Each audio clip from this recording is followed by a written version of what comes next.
नमस्ते, आप देख रहे हैं कर्पूरी ज्योति लाइव। अंतिम में सब्सक्राइब करना ना भूलें। आप यूट्यूब, फेसबुक, ट्विटर, इंस्टाग्राम पे फॉलो कर सकते हैं और लास्ट में सब्सक्राइब करना ना भूलें।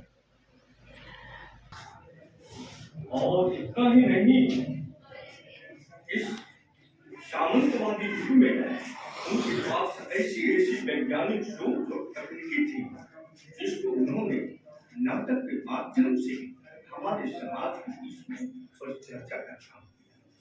ये वामपंथी विचारक थे।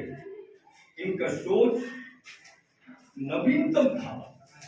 ये प्राचीन सोच और सामंतवादी रूढ़िता का ये हर हमेशा विरोध करते थे। इनकी जो भी नाटक है, जो भी रचना है, वह जब आप पढ़ेंगे और उसको हकीकत में लाए और उसकी पसीनों पर चले आदमी चले गए, लेकिन हमें मार्गदर्शन दे के गया है। और हम सभी साथी कामरेड छात्र आज जिस तरह की शिक्षा पद्धति का इतिहास बदलने की हो रही है, मैं बहुत कम शब्दों में आपको विश्व के धरातल पर 2 सेकंड में ला देता। दोस्तों, समय कम है। मेरे इसे वक्ता को समय दिया गया है, लेकिन मैं कम शब्दों में ही अभिव्यक्ति करता हूँ। पूरे देश में ये फ्यूडल का दूसरा रूप है जो आज के आधुनिक टेक्नोलॉजी में हमारे सामंत को छिपा के रखा है। और आज हमारे गरीब दबे कुचले समाज एजुकेशन से वंचित रह जाए, ऐसी शिक्षा नीति तैयार हो। ये एक मिसाइल है जो हम लोगों को मारने के लिए उन गरीबों के बच्चों की पढ़ाई भी नहीं हो सकेगी। इसलिए मैं हाजिर साहब को साफ साफ मैं ये कहना चाहता हूँ कि आप सारे बुद्धिजीवी हैं, अपने कर्तव्य और अधिकार को समझते हैं, लेकिन आज भी कितने हमारे गरीब हैं जो खेत और खलिहान में मजदूरी करता है, जो रात भर सिहरता है। आज उसकी कोई सुधी लेने वाला नहीं है। यदि सुधी लेने वाला आदमी है, वह हाजिर साहब ऐसा चरित्र का है जो जलवारी को जगा करके उनको अधिकार मैं विश्व के जगत में इस ग्लोबलाइजेशन में जाना नहीं चाहता। मैं मार्क्स के समय की बात अभी नहीं करना चाहता, इसलिए कि मार्क्स जिस समय पैदा लिया उस समय फिजाएं कुछ और थी, परिस्थितियां कुछ और। दोस्तों, सावधान रहने की जरूरत है। न्यू फ्यूडल बॉन्ड हो चुका है और वह हमारे गरीबों की शिक्षा का हक को छीन रहा है। आप सजग हो और सफदर साहब के जो नाटक है लुक्कर नाटक, इनकी कई ऐसी रचनाएं हैं जो भारतीय संविधान के ऊपर इन्होंने कटाक्ष किया है। अंतरराष्ट्रीय सेमिनारों में इन्होंने खुलेआम विरोध किया है और समाजवादी क्रांति का ये जलवाब लाने का एक बहुत बड़ा हथियार था जो आज हमारे बीच में नहीं है। इनको सच्ची श्रद्धांजलि यही होगा, इनके जलवाब आंदोलन पर हम कुछ चले। सुप्रभात, मेरा नाम प्रेरणा है और मैं कक्षा 12वीं की छात्रा हूँ। अभी सब लोग वर्ण सिस्टम के बारे में बात कर रहे थे, तो उस पर ये जैसा हम लोग के स्कूल में, हमारा स्कूल आर्य समाज का था, तो हम लोग को ये बताया गया था कि जो वर्ण सिस्टम था, ब्राह्मण, क्षत्रिय, वैश्य और शूद्र, ये नहीं था कि आप जो जन्म लेते हो उसके बेसिस पे नहीं किया गया था, वो आपके कर्मों के बेसिस पे किया गया था। कि अगर आपको धर्म का ज्ञान होगा, अगर आपको उसके बारे में पता होगा, तभी आप एक ब्राह्मण कहलाएंगे। इसका मतलब ये नहीं है कि अगर आपके पापा दादा ब्राह्मण थे और आप उस परिवार में पैदा हुए तो आप ब्राह्मण बन गए। उसके लिए आपको उसका ज्ञान होना चाहिए, आपके कर्मों के हिसाब से ही आपका वर्ण तय होगा। लेकिन वो आज हम लोग हैं जो उसको ऐसे मतलब अपने मतलब के हिसाब से उसको बना दिए हैं कि ब्राह्मण मतलब वही लोग हैं जो है, मतलब वो हम ही लोग कर दिए हैं। अगर आप भी, आपके पास भी धर्मों का ज्ञान होगा तो आप भी ब्राह्मण हो सकते हैं, वैश्य हो सकते हैं। इसका कोई ऐसा कुछ हमारे वेदों में था नहीं, वो हम लोग ने जो इसको जातिवाद कर दिया। Thank you. हम सब जानते हैं क्या शब्द हासिल का शहादत दिवस है, तो इसको कैसे तो नोटिस को फॉर्म करना चाहती हूँ। उसे मार डाला गया जो दबे कुचले लोगों को जगाने का काम करता था। उसे मार डाला गया जो दबे कुचले लोगों की आवाज बनता था। वो राजनीति से नक्श बनाने वाले लोगों को जगाने का काम करता था। जो राजनीति से नक्श बनाने वाले लोगों को जगाने का काम करता था। वो नाटकों के माध्यम से लोगों को समाज के विरोध का आगाज कराता था। वो नाटकों के माध्यम से समाज को विरोध का आगाज कराता था। वो समाज के प्रथा का शिल्पकार बना था। जो समाज के प्रथा का शिल्पकार बना था, उसे मार डाला गया जिसका नाम था सफदर हाशमी। Thank you. कि भारतीय लोक संस्कृति की दशा और दिशा पर विचार विमर्श करने के लिए आयोजन किया गया है और मुझे समय भी दिया गया है कि मैं चंद शब्दों में जो अपने अनुभव के पास आया है उसको मैं आपके सामने रखूंगा। हमारी संस्कृति बहुत पुरानी है। हम अपने लोक संस्कृति को 3 भागों में बांट सकते हैं। एक है जो ईश्वरवादी व्यवस्था पर आधारित होकर के व्याख्या की गई है, अर्थात उसको दैववाद कहते हैं। उसका प्रवर्तक, उसका पोषक पूरा देखने को हमको मिलता है तो मनुस्मृति में मिलता है। मनुस्मृति में जितनी भी राजनैतिक, सामाजिक, आर्थिक जो भी भौतिक चीजों के वर्णन किया गया है वो दैववाद के आधार पर किया गया है और दैववाद के आधार पर सारा चीज का उन्होंने सामाजिक, आर्थिक सबको किया। सबसे पहले हमारी संस्कृति की परंपरा से थी, जैसे कि लोगों ने कहा कि हम पहले स्वच्छंद थे, स्त्रियां स्वच्छंद थी, श्रमिक लोग खेती बाड़ी इत्यादि करके अपना जीवन जीते थे। लेकिन जैसे ही दैववाद आज इसको कहते हो ब्रह्मवादी आया तो हमारे समाज को 4 वर्णों में बांट दिया। जो हम संगठित थे, जो हम मजबूत थे, उसको 4 वर्णों में बांट करके अब चारों का अलग अलग अधिकार दे दिया। हम कमजोर वहीं से शुरू हो गए। पहला है कि ब्राह्मण भी तो पढ़ना, पढ़ाना, शस्त्र रखना, धर्म रखना, 4 अधिकार उनको दिया गया।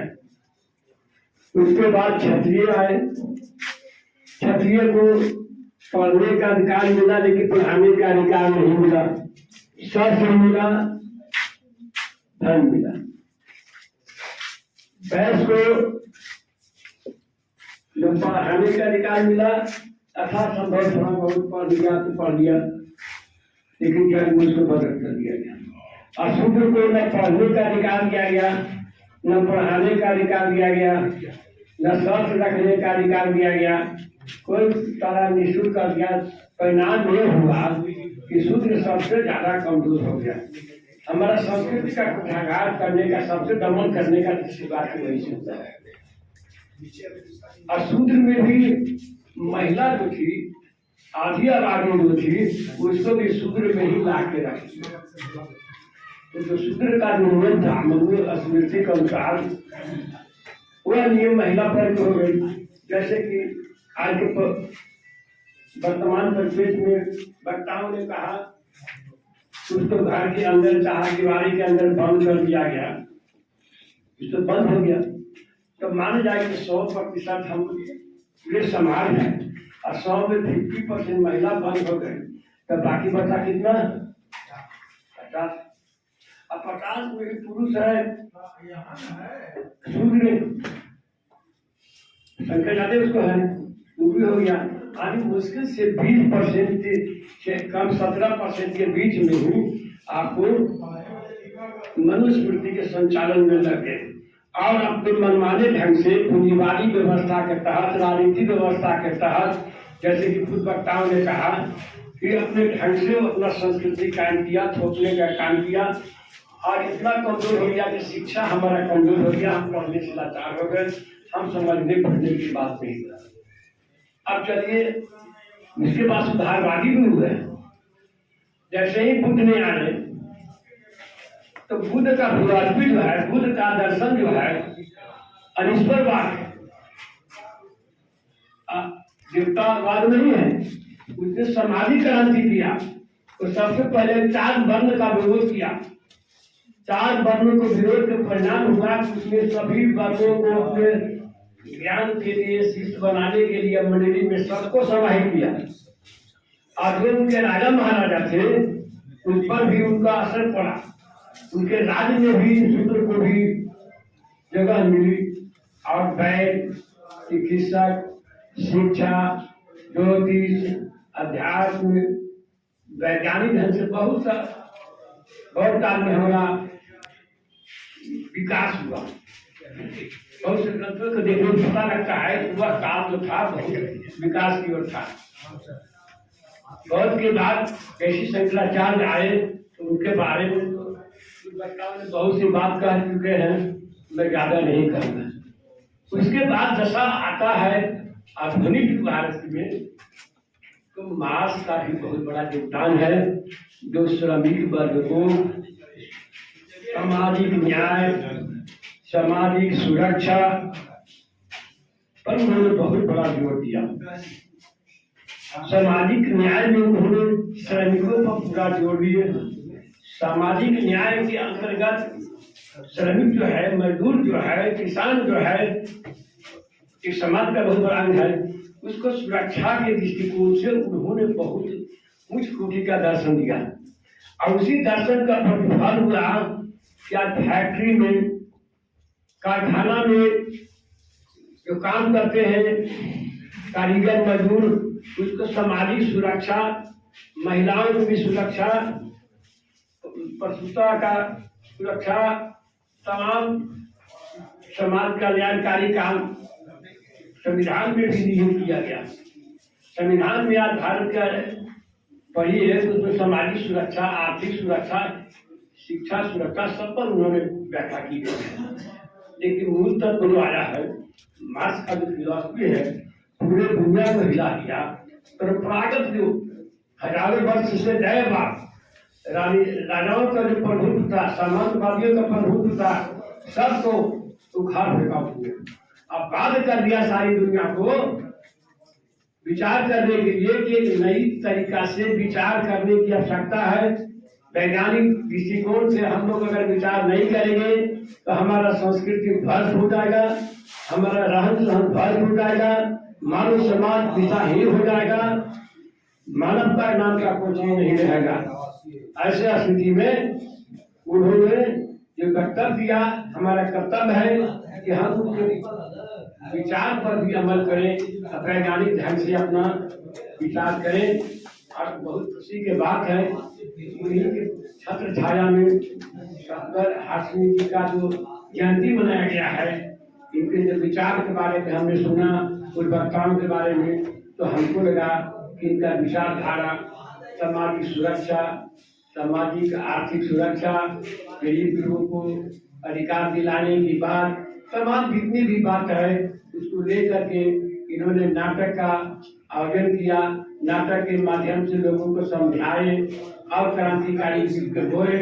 अंत में उनकी हत्या भी कर दी गई। विशेष मैं अब नहीं कहना चाहता हूँ, समय कम हमको मिला है। इसी संकल्प के साथ मैं अपना वक्तव्य समाप्त करता हूँ। हमारे आज से अरुण कुमार मिश्रा जी, अशोक मिश्रा जी, तमाम बच्चियाँ, आज की परिस्थिति में जो चर्चा हो रही है, हमारे शहीद सफदर का एक ऐसे शख्स थे जो हमेशा मजदूर वर्ग और जमींदारों के खिलाफ हमारा उनका एक मिशन था। और उन्होंने नुक्कड़ नाटक से लेकर के वो कैसा जिंदगी जीना चाहते थे वो आप लोगों के बारे में हमारे साथियों ने बताया। आज की परिस्थिति में बहुत ही अहम मुद्दा है सफदर जी का, क्योंकि आज जिस तरह से शासक वर्ग या शासक वर्ग का एक बहुत बड़ा हथकंडा है, छात्र संगठन है RSS, और RSS ने जिस तरीके से मध्य प्रदेश के अंदर विश्वविद्यालय में बहुत अल्पसंख्यक जो चलते कॉलेज में उनके खिलाफ बिल्कुल ही वह बहुत प्रोग्रेसिव टीचर थे, बहुत अच्छे विद्वान टीचर थे, अल्पसंख्यकों का मुस्लिम वर्ग से आते थे, लेकिन उनके खिलाफ एक संघर्ष किया। यह जो है यह बहुसंख्यक के खिलाफ हमेशा छात्रों को भड़काते हैं, यानी इनके हिंदुओं के खिलाफ यह हमेशा भड़काते हैं।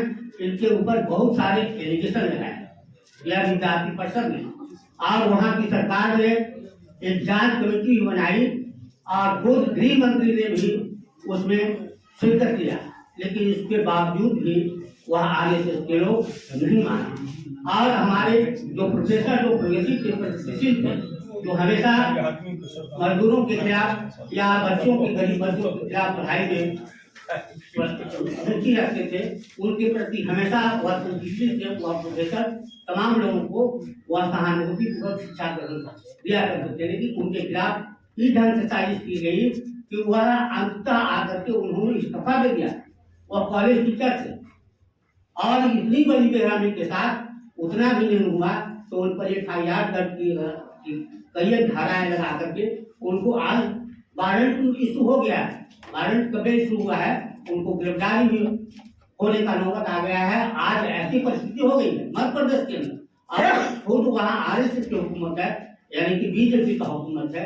किस तरह से वह जो है भाईचारा जो देश के अंदर था तोड़ने का काम या RSS के बारे में किया है, और शिक्षा के प्रति वह हमला कर रहा है, क्योंकि देश की मानवता पर हमला है। आज वैसी परिस्थिति हमारे देश के अंदर ताकतवर होने के बाद आज बहुत सारी विषाक्त वातावरण पैदा किया गया है, और इससे हमें आज परिस्थिति हमारे कांग्रेस का जो शब्दराशि है देश के अंदर, जो जब 89 में इनको हत्या किया था पूरा देश गमगीन हो गया था। 89 में हम लोग उसमें भी युवा थे और पार्टी के अंदर थे, तो आज वैसी परिस्थिति है कि आज संभलने की जरूरत है, आज सोचने की जरूरत है। देश एक रहेगा, हम रहेंगे, देश टूट जाएगा तो बर्बाद हो जाएगा। तो मैं तमाम लोगों से यही मैं कहना चाहता हूँ कि आज समझने की जरूरत है, चाहे विद्यार्थी हो, युवा हो, छात्र हो, नौजवान हो, किसान हो, बुद्धिजीवी हो, तमाम लोगों को संजीदगी से सोचना है। और सही निर्माण में हम जो है शब्दघातमी को श्रद्धांजलि अर्पित, हमारी सच्ची श्रद्धांजलि इसी मामले में होगी कि हम इनके प्रति, इनके विचारों के प्रति हम ग्रहण करें, और बिल्कुल जहाँ भी रहें हम संघर्ष के माध्यम से अपने अधिकार को ले सकते हैं। इन्हीं शब्दों के साथ हम अपनी बात को समाप्त करते हैं। इनकलाब जिंदाबाद। सफदर हाशमी के अरमानों को अपने सफदर हाशमी के अरमानों को इनकलाब जिंदाबाद, जिंदाबाद, जिंदाबाद। यहाँ के मजदूरों एक हो, एक हो, एक हो। यहाँ के मेहनत कशो एक हो, एक हो, एक हो। यहाँ के मेहनत कशो एक हो, एक हो, एक हो। CPIM जिंदाबाद, जिंदाबाद।